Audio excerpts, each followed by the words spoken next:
The fortress of Kale stood like a jagged shadow against the twilight sky. Its black stone walls were slick with the chill of the northern wind, and the howl of wolves echoed from the cliffs below. Inside, the air smelled faintly of iron and smoke, a reminder that this was a place of power, danger, and solitude. Serafini followed closely behind Kale, her steps careful but steady. The corridors were narrow, lined with ancient tapestries that depicted battles long past, kings and queens. Men and beasts locked in eternal struggle. The flickering light of torches cast the images in motion, and Serafini could not help but feel the weight of centuries pressing down upon her. Kale walked without hesitation, as though he owned not only the walls but the very shadows that clung to them. His eyes rarely met hers, yet she felt them everywhere, a presence that both unnerved and fascinated her. Though he had purchased her in the auction, she sensed that his interest went beyond mere ownership. "This is your chamber," Kale said, his voice low but commanding, halting in front of a heavy door carved with wolf motifs. "You may stay here. You will eat when I allow it. You will speak only when spoken to, unless necessary. Do you understand?" Serafini looked at him calmly, her dark eyes unflinching. "I understand," she replied, though her tone carried no fear. "I do not promise obedience where it is meaningless, but I will follow what is required." Kale studied her, a flicker of something unreadable crossing his expression. Most brides would have knelt or lowered their eyes. Most would have trembled and begged. But she met him on equal footing, and that was dangerous in a place like this. The night stretched on, and the fortress seemed to breathe around them. Serafini explored the small chamber quietly, her fingers brushing over the carved runes on the walls. She could feel faint pulses of magic in the stone, old as the kingdom itself. It was alive with secrets, and she had learned long ago to notice them. Kale returned once, just as she was studying the sigil on the floor. He watched her silently, the flicker of torchlight reflecting in his sharp eyes. "You are not afraid of this place," he said, a hint of surprise in his voice. "Most would cower at the first shadow." Serafini turned slowly. "Fear is useful when it keeps you alive," she said softly, "but it does not serve me here. I have faced worse than stone and shadows." He studied her for a long moment, then stepped back, a low growl rumbling in his throat, though it was more thought than sound. "Few can say that to me and live," he said finally. Then, without another word, he left, leaving her in silence and shadows. Hours passed, and the night grew colder. Serafini sat by the window, looking out at the black forest below. Wolves moved like phantoms among the trees, their eyes glinting with the reflection of the moon.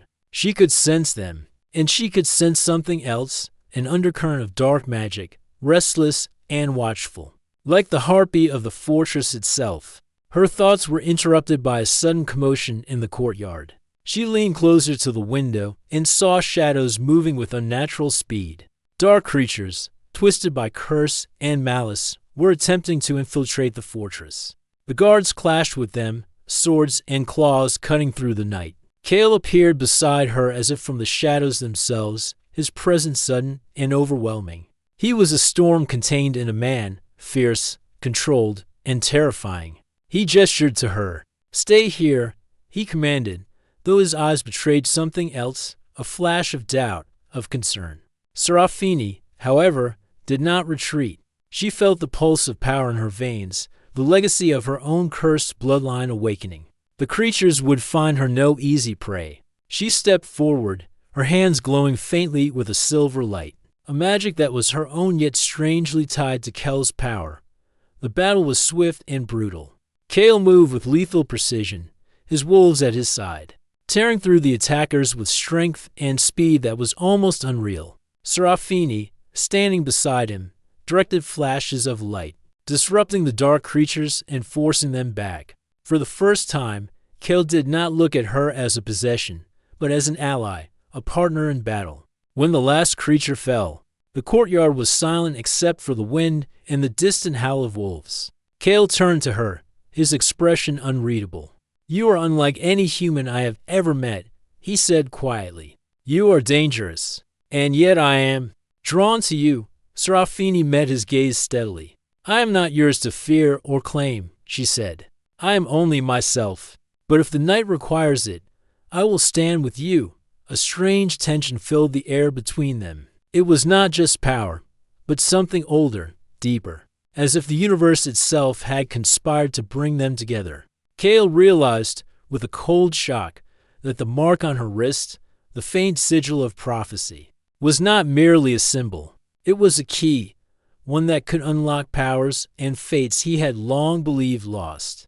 He clenched his fists, trying to control the storm within him. Desire, fear, curiosity, all mingled into a sensation that left him unsettled. Seraphine's calmness only intensified it, making him aware of how unprepared he was to confront his own heart. Meanwhile, Seraphine sensed that the fortress itself was alive, watching them, testing them. The shadows seemed thicker, the walls closer, the air heavier. She touched the sigil on her wrist, feeling the connection to Kale, to the curse, to the prophecy that bound them both. She understood that their meeting was not chance. Something ancient, something powerful, had orchestrated this. Kale left her chamber then, retreating to his private quarters, but the night's events lingered in both their minds. Seraphine gazed out over the black forest, wondering what lay ahead. The creatures had not come alone. She knew that much. A greater danger waited, one tied to the curse of Kel's bloodline and the prophecy that had long haunted him. The first moonlight of midnight touched her chamber, and with it, a faint hum of energy she could feel pulsing through the walls. The mark on her wrist tingled, and she realized it was awakening. Whatever force had brought them together was moving, preparing, testing them both. Kale, pacing in his quarters, could not stop thinking of her. Her courage, her calm, her unexpected strength, all of it disturbed him. For the first time in centuries, he felt uncertain, vulnerable, and aware of something he had long buried, the possibility of trust, of connection, even of love. And then, from the shadowed corner of the fortress, a whisper rose. It was faint, almost imperceptible, like wind over dry leaves. But it carried a message clear only to those bound by the prophecy. Seraphine and Kale both felt it at the same time, a pull, a warning, and a promise. The night was far from over, and though they did not yet understand it, both the king of wolves and the bride nobody wanted had stepped onto a path from which there would be no return. Cliffhanger. In the depth of the fortress, a hidden door creaked open, revealing a chamber sealed for centuries. Inside, a pale glow shimmered, and shadows moved as if alive. Kale sensed it in his bones, Seraphine in her blood. Something ancient was awake, and it had already chosen them. The great hall of Vermar stretched like a shadow frozen in time. Its high ceilings arched into darkness, and massive chandeliers burned with pale, ghostly fire. Outside, the sky was a constant twilight, as if the sun feared to rise over a kingdom ruled by curses and secrets. Tonight, the hall would host the auction of brides, a spectacle that drew nobles, mercenaries, and dark creatures alike. But for the women who came here, it was a night of fear. Seraphine stood at the edge of the hall, her hands folded quietly in front of her. She was small and slender, almost invisible among the others. Yet there was something in the curve of her chin, the steady gaze of her dark eyes, that made her impossible to ignore. Whispers traveled like wind through the crowd. The girl nobody wants. Cursed, perhaps. But she did not flinch. She had learned long ago that fear could be a shield if wielded correctly. One by one, brides were paraded forward, their beauty displayed like objects on a pedestal. Some trembled, some cried, some bowed to the audience, desperate to hide their terror.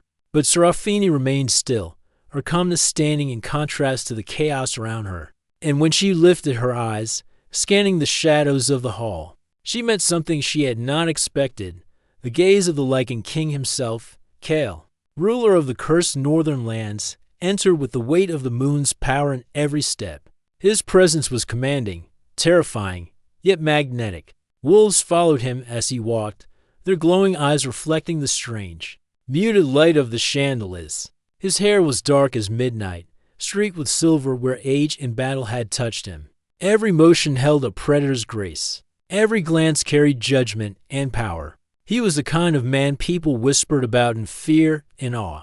The man who could command life and death with a flick of his hand. Tonight, Cale was not here to entertain. He was here for necessity. The Lycan king rarely bought companions, rarely trusted another soul. But his advisors insisted he purchase a bride, not for love, but to secure alliances and prevent rebellion among the clans. He had attended these auctions many times before, each bride arriving full of hope and leaving as little more than a token of politics. Yet when he saw Serafini, something halted him. She did not bow, she did not plead, and she did not fear him. Her gaze held a depth that unsettled Cale. There was a fire there, quiet but undeniable, and a strange familiarity that he could not place. The crowd noticed it too, and a murmur rose, hushed but tense. He froze. Look at him. What is it about her? The auctioneer's gavel slammed down again. One by one, bids were made, and the brides were sold. Seraphine's name was called last, and Cale stepped forward.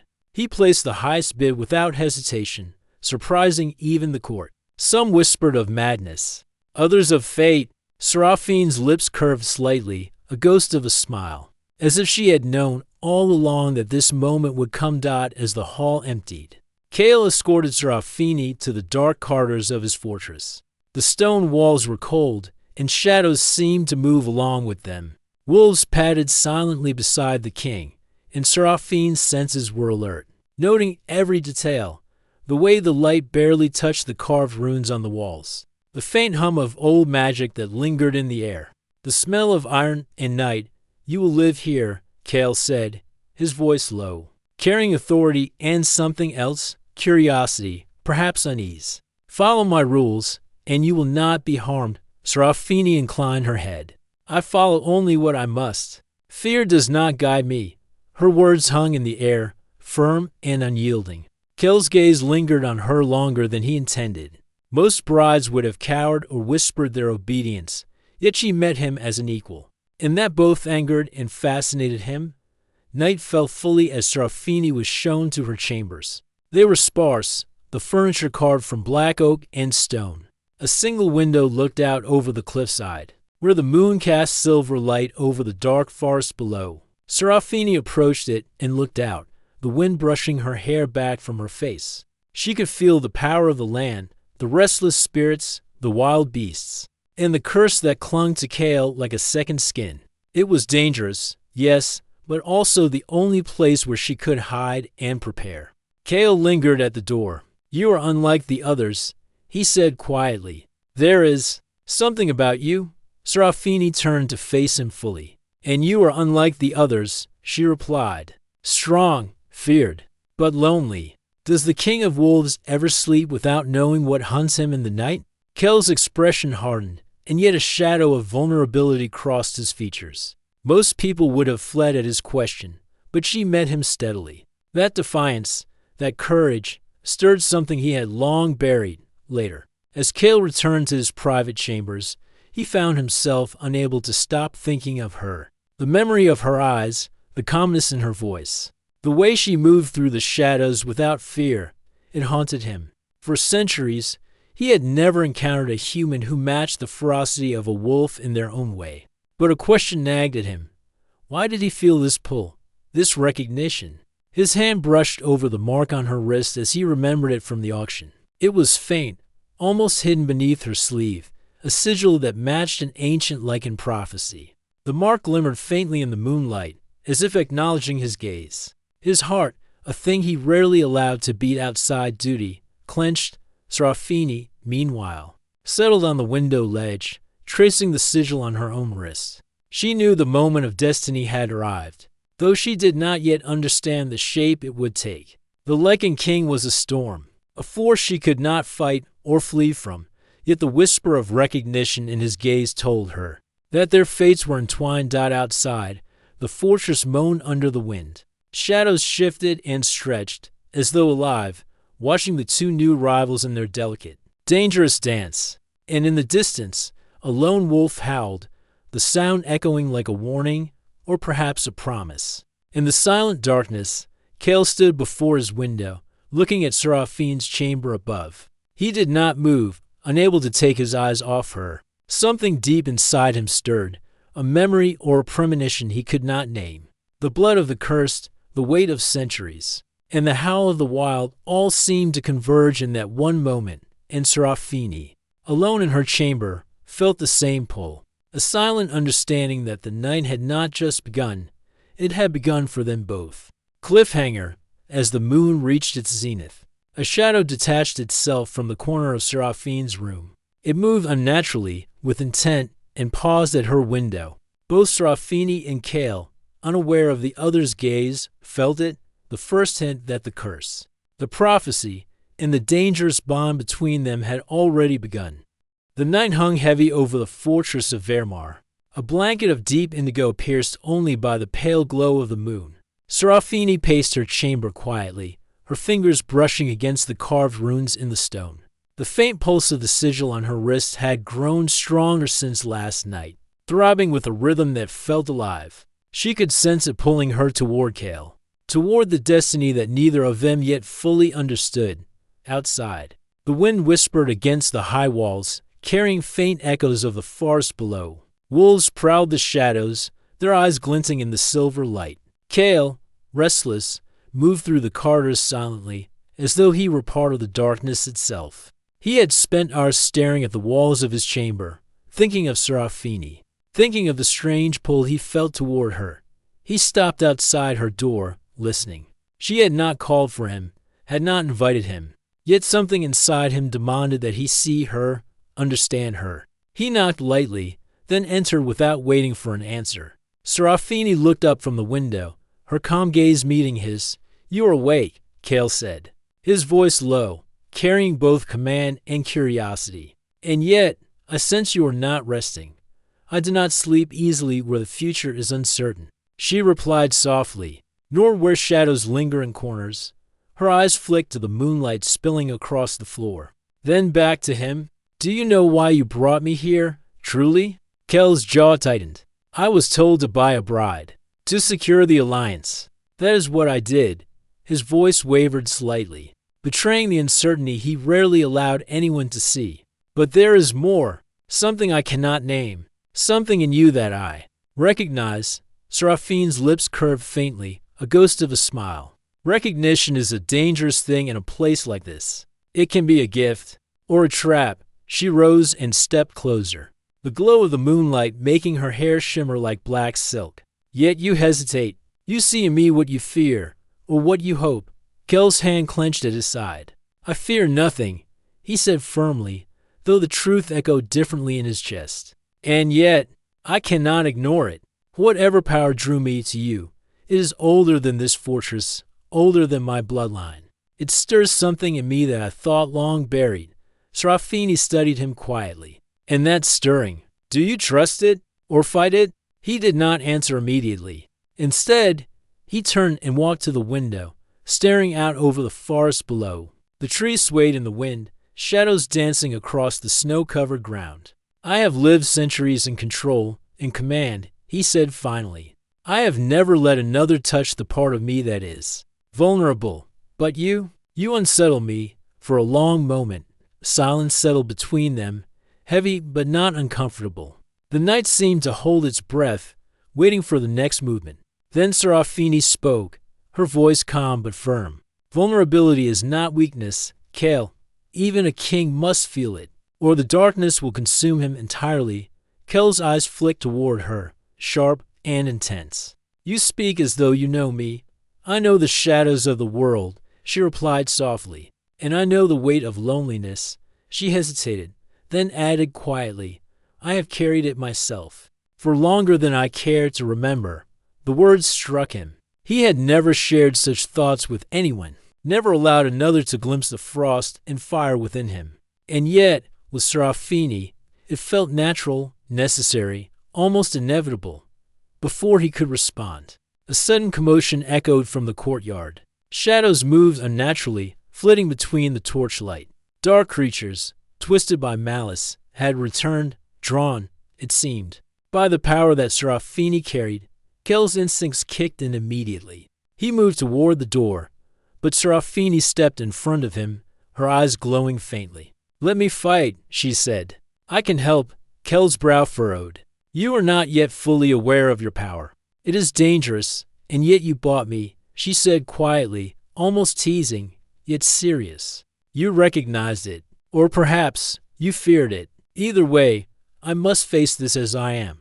Before he could argue further, the creatures lunged. Shadows with clawed hands and glowing red eyes poured into the courtyard, faster and more vicious than before. Serafini moved like a whisper in the dark, her hands tracing lines in the air as faint silver light erupted.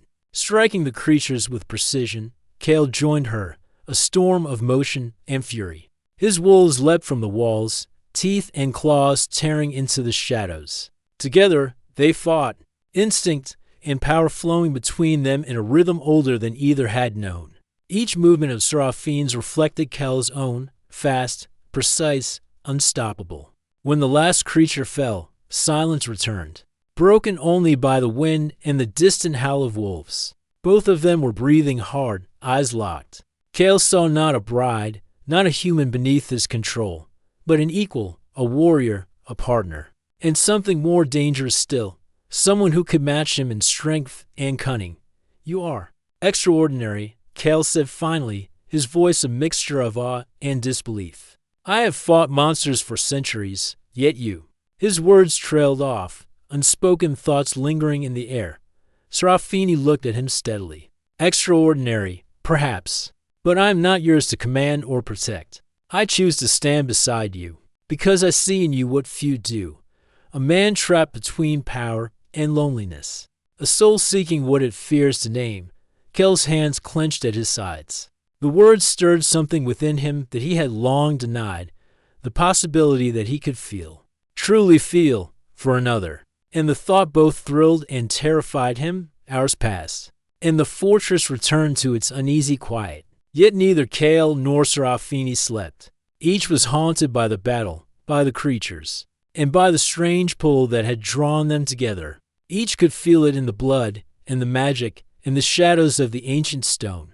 Serafini touched the sigil on her wrist again. The light pulsed softly, as if acknowledging Kel's presence, as if whispering that their fates were intertwined. The prophecy, she murmured to herself. It begins now. Kale, pacing in his quarters, thought of her again. Her courage, her calm, her unexpected strength. It unsettled him, yet also inspired him. For the first time in centuries, he wondered if he could trust another soul, if he could share the burden he carried. And then, from deep within the fortress, a low hum resonated through the stone walls. Shadows shifted unnaturally, moving as though alive. Both Kale and Serafini felt it, a pulse of energy older than the kingdom itself, a presence that watched, tested, and waited. They did not speak of it, yet each understood. The prophecy was awakening, the bond between them growing stronger, and the dangers yet to come were unlike any they had faced. Cliffhanger, as the moon reached its zenith. A distant howl rose from the forest, not the wolves, but something far older. Both Kale and Serafini froze, sensing the weight of a presence long thought dormant. Whatever was coming, it would test their strength, their trust, and the fragile connection forming between them. The night had only just begun. The fortress of Wehrmacht seemed alive in the cold night, its stone walls resonating with whispers of the past. Deep within, Serafini sat on the edge of her chamber, her hands glowing faintly as she traced patterns in the air. The silver light from her wrist sigil pulsed with increasing strength, and she could feel the energy of the fortress responding to her. Something long buried beneath the stone and shadows was awakening, and it called to her. Kale moved through the corridors like a shadow of the night itself. His mind was a storm of thoughts, concern, fear, and the strange, growing attachment he could no longer deny. Since the last attack, he had been restless, pacing through the fortress as though every shadow hid an enemy. Yet it was not just the creatures he feared. It was the uncertainty of what Serafini could truly do, and what her presence would mean for his bloodline, his kingdom, and his heart. Suddenly, a loud, metallic crash echoed from the courtyard. Kel's ears pricked, and his muscles tensed. Wolves howled, their cries cutting through the night, and the fortress seemed to hold its breath. Seraphine's chamber vibrated with energy, the sigil on her wrist glowing brighter than ever. Without a word, Cale bounded down the stairs, his form almost blending with the shadows. Serafine followed, her powers flaring instinctively as they reached the courtyard. There, a group of dark hunters emerged from the forest, their eyes glowing with unnatural red fire. These were not ordinary attackers, they were servants of the ancient curse. Drawn to Seraphine's awakening power, Cale did not hesitate. He leapt into the fray with the force of a storm, wolves at his side, fangs and claws tearing through the hunters with brutal precision. Serafine joined him, her movements graceful yet deadly, her hands tracing symbols that shot silver light, shattering dark forms with every gesture. Together, they were unstoppable, their powers flowing in perfect rhythm, a strange harmony between wolf and human, light and shadow.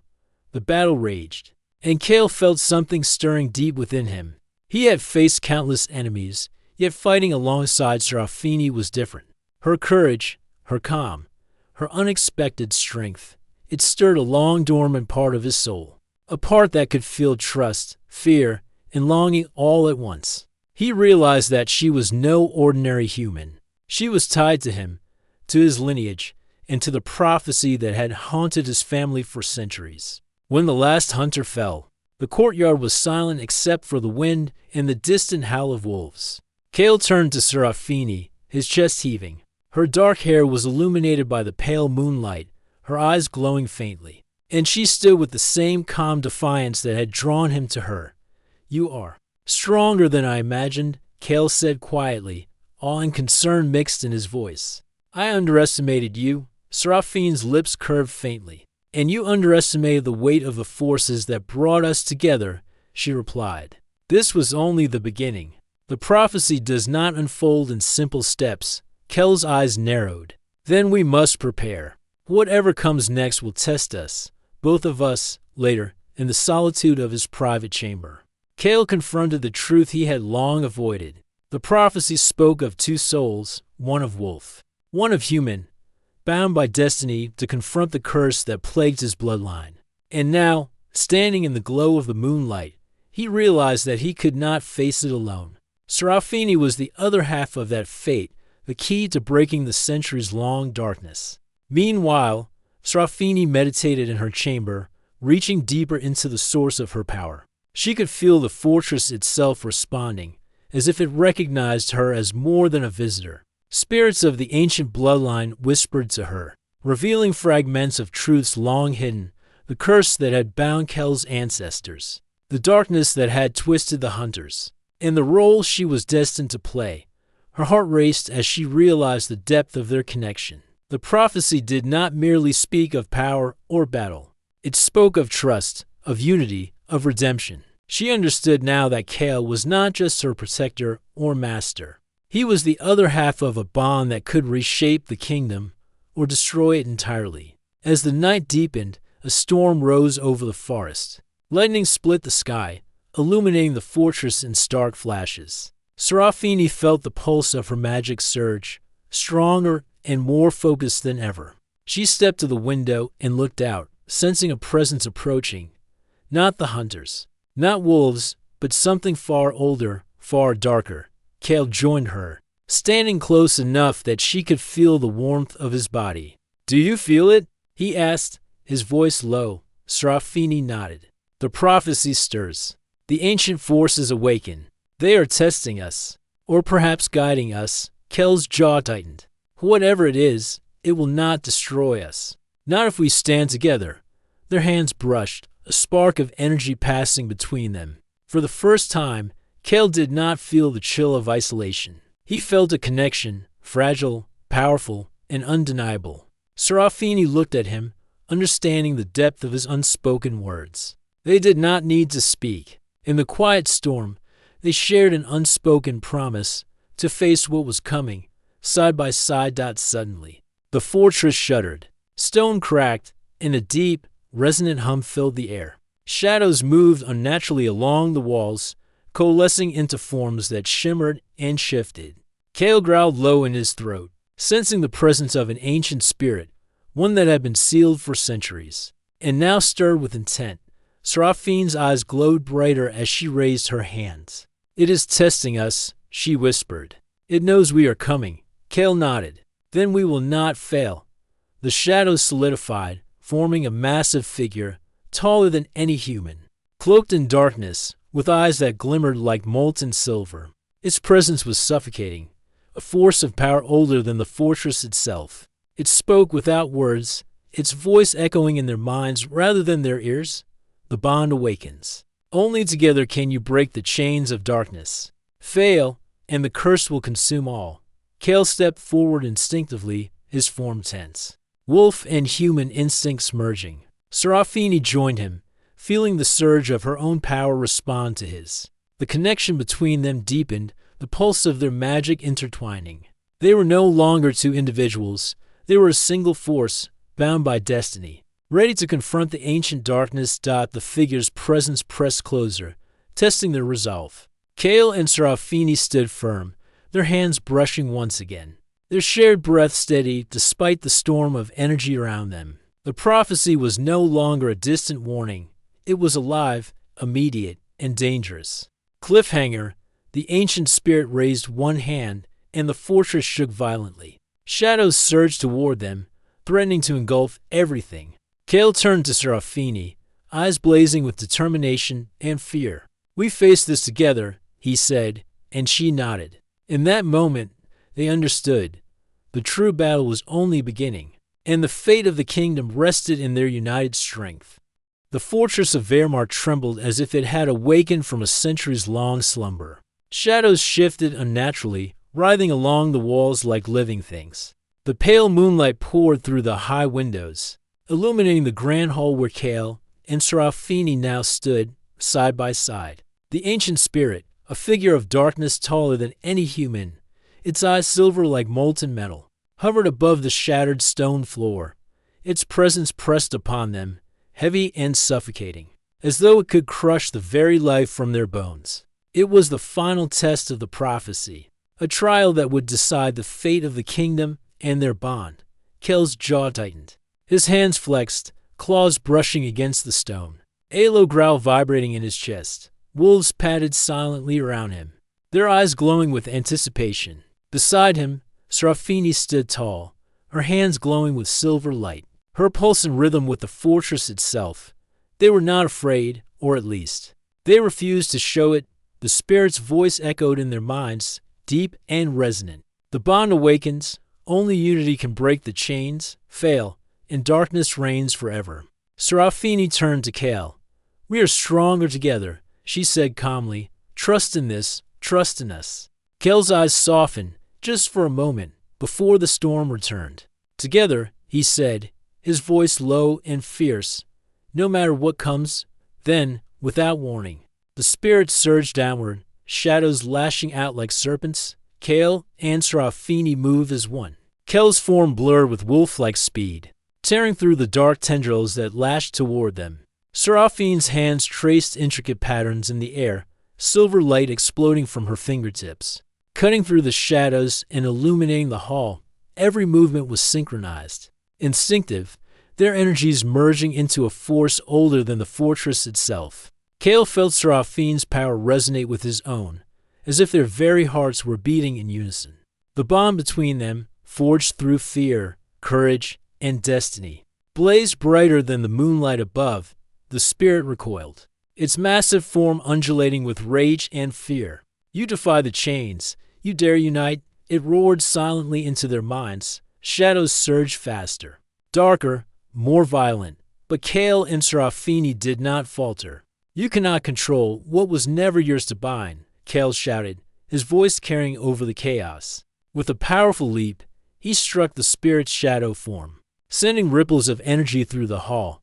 Serafini followed, her hands glowing brighter, weaving symbols of light that wrapped around the creature, constraining it. The struggle was immense. Shadows whipped and swirled, trying to separate them, to weaken the bond.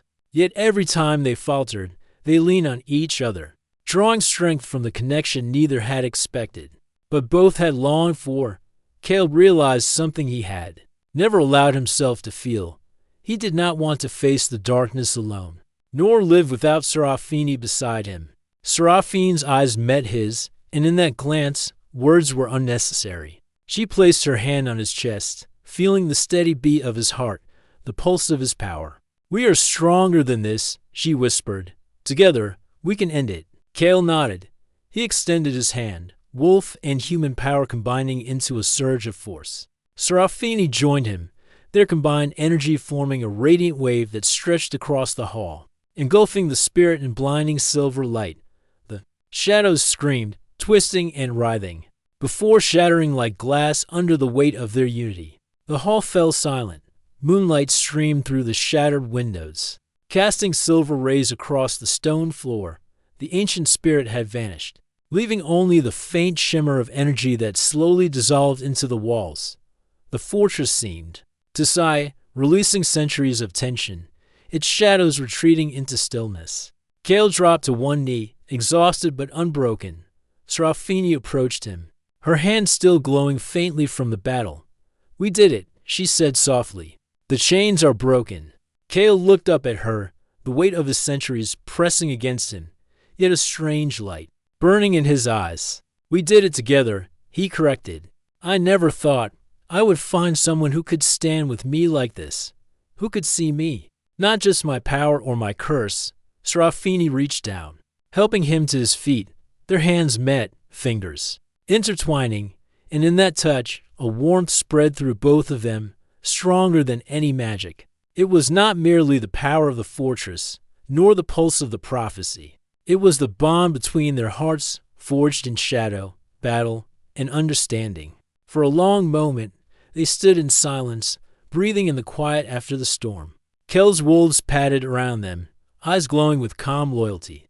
The moonlight reflected off Serafini's dark hair, and for the first time, Kale allowed himself to see her not as a bride he had bought, not as a weapon, but as an equal, a partner, a soul he had been searching for without knowing it. I feared losing control," Kale admitted quietly, his voice raw with honesty. "I feared the darkness would consume me, or you. But standing here, with you, I know we are stronger than it all." Serafini smiled, a rare warmth lighting her face. "The prophecy did not choose us to bind us," she said. "It chose us to free what was trapped in the fortress, in the world, and even in ourselves." Kale reached for her face, his touch gentle for the first time, and brushed a strand of hair from her eyes. "And I will not let you go," he whispered. "Not now, not ever." The fortress seemed to hum around them, as though approving, as though it recognized that the centuries-long curse had finally met its match. The shadows no longer whispered. With malice, they shifted peacefully along the walls, reflecting the calm of the bond between Kale and Serafini. For the first time, Vermar felt alive in a way that was not frightening. The halls that had known centuries of fear now held light, hope, and the echo of a new beginning. Serafini placed her hand over Kel's heart again, feeling the steady rhythm. "We are no longer the past," she said softly. "We are the future, free, united, and unafraid." Kale nodded, closing his eyes for a brief moment to let the weight of relief and awe settle over him. "Then let us walk that future together," he said, opening his eyes to meet hers. "No chains, no shadows, just us." Outside, the wolves howled in celebration, a chorus of triumph echoing into the forest. The first rays of dawn broke through the distant horizon, painting the sky with gold and silver. The fortress, once a place of fear and solitude, now held the promise of life, love, and redemption. Serafini and Kale stood side by side at the highest balcony, the wind brushing through their hair. They did not need words. Their hands were clasped, their eyes locked, and their hearts beating as one. The darkness had tested them, the prophecy had challenged them, yet they had endured, stronger, united, and transformed. Kale leaned closer, his lips near her ear. "The kingdom may still be full of shadows," he said, "but as long as we are together, nothing can stand against us." Serafini smiled, her eyes reflecting the first light of dawn. "Then let the world come," she whispered. "We will face it, together." And so, under the pale light of the rising sun and the lingering glow of moonlight, the The Lycan king and the bride nobody wanted became something more than legend. They became a story of courage, trust, and love, a bond forged in darkness and completed in light. The fortress of Vermar no longer held only fear, it held hope. And in the hearts of Kael and Serafini, the prophecy had found its true meaning, not in chains, not in shadows, but in the unbreakable bond of two souls who chose each other above all else.